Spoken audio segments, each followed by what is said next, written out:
Let's make beef pulao. ഒരു അഫ്ഗാനി പുലാവ് തന്നെ ആവാം, മസാല ഒന്നും ഇല്ലാണ്ട് മീറ്റിന്റെ ഹെവി ഫ്ലേവറിൽ അടിപൊളി ആൻഡ് സിമ്പിൾ പുലാവ്. കുക്കറിലാണ് ഇത് ഉണ്ടാക്കുന്നതുകൊണ്ട് very very very simple. 5 tablespoon ghee എടുത്തിട്ടുണ്ട്. 2 ഉള്ളി നല്ലോണം വാട്ടണം, ബ്രൗൺ ക്രിസ്പി ആക്കണം, നല്ലോണം കരിഞ്ഞു പോവാനും പാടില്ല. ഉള്ളി നല്ലോണം വാടിക്കഴിഞ്ഞാല് അതിലേക്ക് നമ്മുടെ ബീഫിനെ സ്വാഗതം ചെയ്യാം.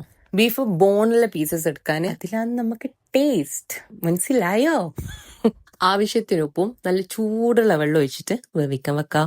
ഇനി 3 ഗ്രാമ്പൂ, 4 ഏലക്കായി, കുറച്ച് ക്യുമിൻ സീഡ്, ഒരു 1 ടീസ്പൂൺ ആവാം, ക്രഷ് ചെയ്തിട്ട് മാറ്റി വെക്കാം. അതിനുശേഷം പാനില് വെള്ളവും ഷുഗർ ഇട്ടിട്ടൊന്ന് ചൂടാക്കാൻ വെക്കാന്. അതിലേക്ക് ക്യാരറ്റ് ഇട്ടിട്ട് 2-3 മിനിറ്റ്സ് ഒന്ന് ബോയിൽ ചെയ്യാന്. റൈസിൻസും കൂടി ആ വെള്ളത്തിൽ വേവിച്ചിട്ട് മാറ്റി വെച്ചോ. ബീഫ് റെഡിയായി. കുക്കർ ഓപ്പൺ ആക്കുമ്പോൾ ഒരു സ്മെല്ലിങ് വരും. സെറ്റ് മസാ.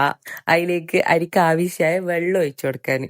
പിന്നെ നമ്മള് ക്രഷ് ചെയ്തിട്ട് മാറ്റി വെച്ച മസാലയും കൂടി ഇട്ട് കൊടുത്ത് മിക്സ് ചെയ്യാന്. ഉപ്പ് മറന്നു, അത് മുഖ്യം ബിഗിലേ. ഞാൻ ബസ്മതി റൈസാണ് എടുത്ത്. വാട്ടർ ബോയിൽ ആവുമ്പോ 1 hour സോക്ക് ചെയ്ത് വെച്ച ബസ്മതി അരി ഇട്ട് കൊടുക്കാൻ. ഓക്കെ, 1 കപ്പ് ബസ്മതി അരിക്ക് 2 കപ്പ് വാട്ടർ. വേവിച്ച ബീഫ് നമ്മൾ ഇതിൽ നിന്ന് മാറ്റുന്നില്ല, അതാണ് ഹൈലൈറ്റ്.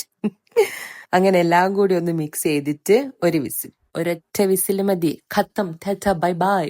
അപ്പൊ എല്ലാരും ട്രൈ ചെയ്ത് നോക്കിയിട്ട് do let me know your feedback. അപ്പൊ ഓക്കെ, ബൈ ബൈ.